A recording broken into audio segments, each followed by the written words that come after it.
uma boa noite para quem nos acompanha nesta quinta-feira, dia 14 de novembro. Eu sou Isabela Melano e agora vamos aos destaques do Poder Judiciário.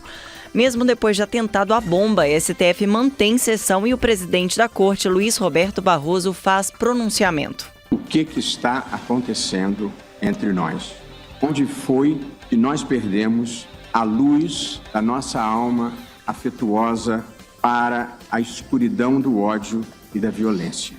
Comissão de Soluções Fundiárias aprova notas técnicas para orientar tribunais no tratamento das ações sobre despejo. Carolina Cassola. A atuação das comissões deve ser limitada ao objetivo da resolução, destinada à solução de conflitos fundiários coletivos e ou relativos a populações vulneráveis. Órgãos federais apresentam para o Supremo as informações de plano para proteção da Amazônia. Destaque de Priscila Mendes. A União mostrou dados sobre a previsão de verbas para o Ministério do Meio Ambiente e Mudança do Clima em 2025, conforme proposta de lei orçamentária encaminhada ao Congresso Nacional.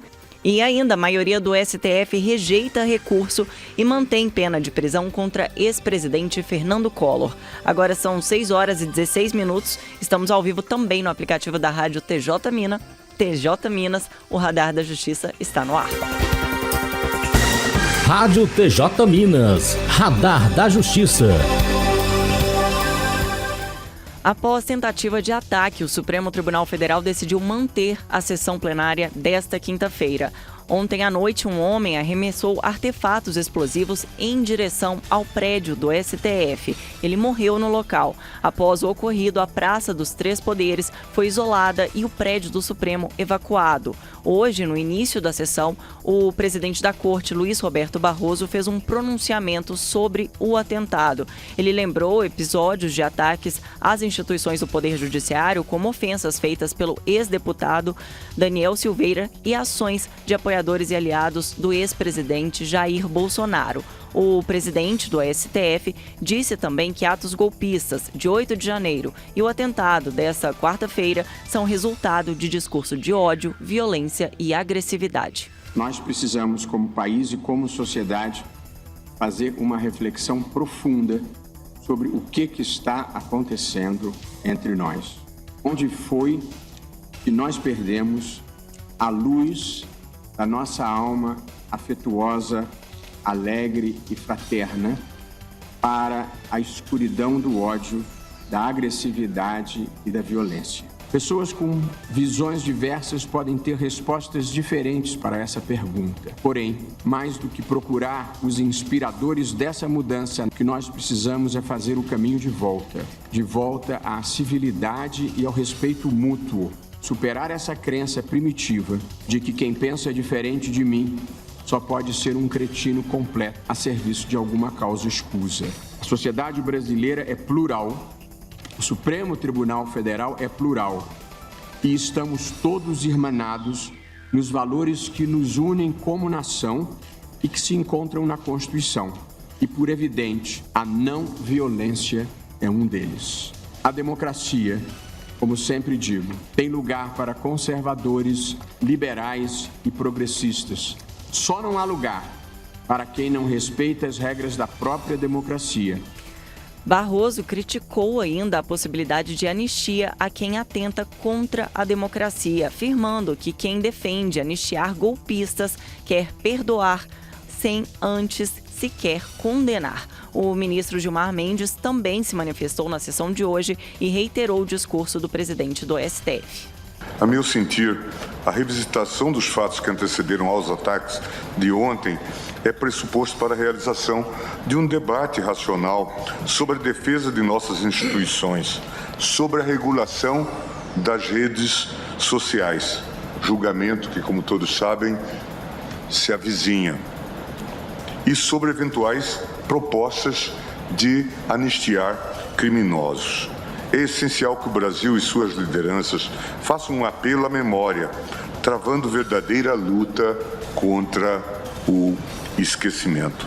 Por fim, registro que o Supremo segue firme, como Vossa Excelência acaba de afirmar, no seu propósito de defesa da Constituição Federal e das instituições democráticas. A participação nessa sessão foi restrita aos advogados das partes e imprensa previamente credenciada. Todos foram submetidos a rigorosos procedimentos de segurança. O prédio da corte está cercado por grades e postos de controle de acesso foram colocados em pontos estratégicos. As medidas vão ser mantidas por prazo indeterminado.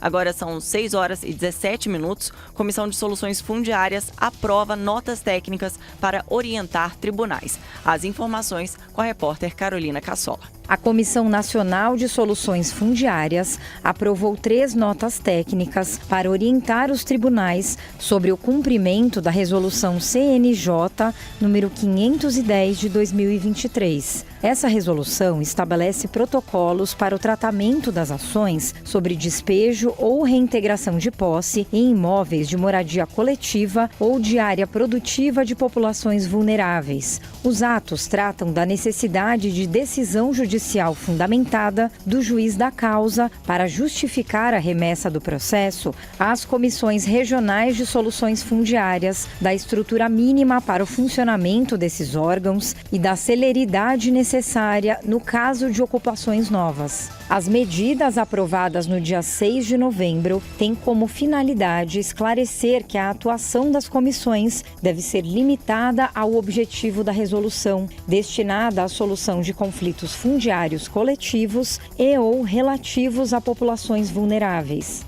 Além disso, busca-se conscientizar a presidência dos tribunais sobre a complexidade das atividades inerentes à atuação dos colegiados, impondo-se um aparelhamento mínimo de pessoal para dar fluidez às demandas. Essa providência é fundamental para viabilizar o princípio do pronto atendimento, que deve nortear o funcionamento desses órgãos, evitando o acúmulo indevido de processos. Da Agência Rádio Web, Carolina Cassola. Daqui a pouco, no Radar da Justiça, STF rejeita recurso e mantém pena de Fernando Collor após condenação na Lava Jato. E ainda, União apresenta ao Supremo as informações sobre plano para proteção da Amazônia. Radar da Justiça.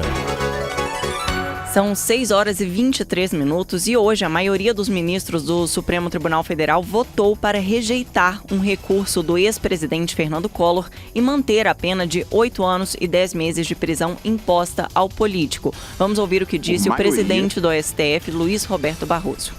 Por maioria, o tribunal rejeitou os embargos de declaração opostos por Fernando Collor de Mello, vencidos os ministros Dias Toffoli, Gilmar Mendes e André Mendonça. E também o ministro Cássio Nunes Marques, relativamente a Fernando Collor de Mello.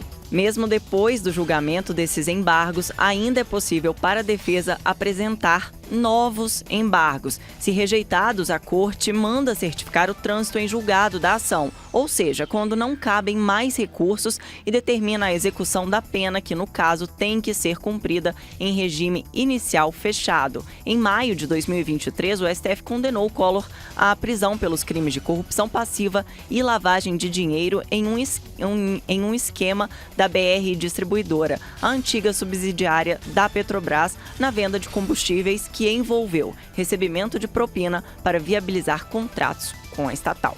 Agora são 6 horas e 24 minutos. A gente segue falando do Supremo Tribunal Federal, que recebeu informações de órgãos federais sobre o plano para a proteção da Amazônia. Confira agora com Priscila Mendes. O Supremo Tribunal Federal recebeu nesta quinta-feira informações da União sobre a implementação efetiva do Plano de Ação para a Prevenção e Controle do Desmatamento na Amazônia Legal. As informações foram apresentadas em audiência de contextualização realizada no STF, com a participação de representantes da Advocacia Geral da União, do IBAMA, Instituto Brasileiro do Meio Ambiente e dos Recursos Naturais Renováveis, da FUNAI, Fundação Nacional dos Povos Indígenas, de partidos políticos e de outros órgãos da Administração Pública Federal e de entidades interessadas no processo.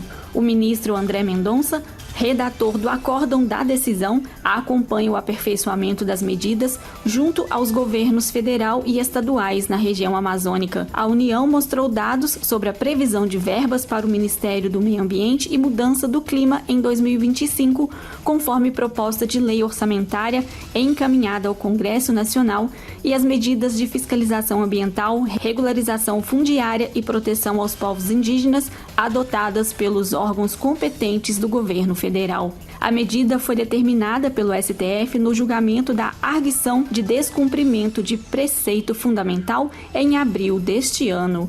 Da agência Rádio Web, Priscila Mendes. Decisões judiciais do Supremo relacionadas à saúde vão ser debatidas em congresso realizado pelo Conselho Nacional de Justiça. Quem traz as informações é o repórter Breno Zonta. As decisões judiciais relativas a processos de saúde serão discutidas no 3º Congresso Nacional do FONAJUS, que acontece entre os dias 21 e 22 de novembro. Organizado pelo Conselho Nacional de Justiça, o evento vai reunir em São Paulo operadores do sistema de justiça de todo o Brasil. Entre os assuntos tratados estão entendimentos recentes firmados pelo Supremo Tribunal Federal. Por exemplo, os efeitos práticos de decisões da Corte para o fornecimento de medicamentos de alto custo no país. Em 2 julgamentos encerrados em outubro, com repercussão geral reconhecida, foram definidos os requisitos para o fornecimento desses medicamentos que ainda não são oferecidos pelo Sistema Único de Saúde, o SUS. O evento vai discutir ainda assuntos relevantes relativos à saúde suplementar, saúde mental e tecnologia e inovação. E no 2º dia do Congresso, serão homenageados os 8 vencedores do Prêmio Justiça e Saúde 2024. Os projetos reconhecidos visam reduzir a judicialização da saúde pública e suplementar pela composição pré-processual dos conflitos e fortalecer a cidadania pela promoção da segurança jurídica, processual e institucional da sociedade nas demandas de saúde. Da agência Rádio Web, Breno Zonta. A seguir, um giro pelos tribunais brasileiros. Radar da Justiça. 6h28, vamos agora saber o que é notícia nas cortes do Brasil. Tribunal do Tocantins homologa mais de 5 milhões de reais em acordos na Semana da Conciliação. Cid Marcos. O Poder Judiciário do Tocantins alcançou saldo positivo na 19ª Semana da Conciliação. Das mais de 2.300 audiências designadas, cerca de 1.600 foram realizadas, com destaque para as audiências cíveis e de família. Foram homologados ainda 97 acordos pré-processuais e 257 acordos processuais, com valores que superam 5 milhões de reais. A iniciativa do Conselho Nacional de Justiça tem como objetivo intensificar a resolução de conflitos por meio da mediação e da conciliação entre as partes. Mutirão previdenciário atende comunidades quilombolas goianas. Mércia Lívia com destaque. Aposentadorias, salário maternidade e pensão por morte rural são os atendimentos disponibilizados pelo Mutirão Previdenciário do Tribunal de Justiça de Goiás, por meio de ação do projeto Raízes Calungas, Justiça e Cidadania. O evento é voltado para as comunidades quilombolas do território Calunga, na comarca de Cavalcante, e é desempenhado em parceria com o Instituto Nacional do Seguro Social, a equipe de atuação do Mutirão Previdenciário. Os pedidos vão ser analisados e deferidos num prazo mínimo de 30 dias. Justiça de Rondônia instala novos fóruns digitais em Montenegro e Campo Novo. Cristina Mara. O Poder Judiciário de Rondônia inaugurou mais 2 fóruns digitais na região do Vale do Jamari, nos municípios de Montenegro e Campo Novo de Rondônia. O projeto vencedor do Prêmio Inovare, que representa o Oscar do Judiciário Brasileiro, atende justamente ao maior propósito institucional, o de oferecer o efetivo acesso à justiça aos cidadãos que vivem em locais distantes de sedes das comarcas, no caso, as comarcas de Ariquemes e Buritis. Tribunal do Amazonas firma parceria para fortalecer a proteção dos direitos da pessoa idosa. Lígia de Matos. O Tribunal de Justiça do Amazonas e a Secretaria de Estado de Justiça, Direitos Humanos e Cidadania assinaram um acordo de cooperação técnica visando reforçar a proteção dos direitos da pessoa idosa no Estado. Pelo acordo assinado, o Tribunal de Justiça e a Sejusc vão trabalhar conjuntamente para o desenvolvimento de ações como o atendimento psicossocial à pessoa idosa e a instituição de serviços de responsabilização e reeducação do agressor. 6h31. O Radar da Justiça de hoje fica por aqui. Você pode rever este programa no canal da TV TJ Minas no YouTube. Uma ótima noite.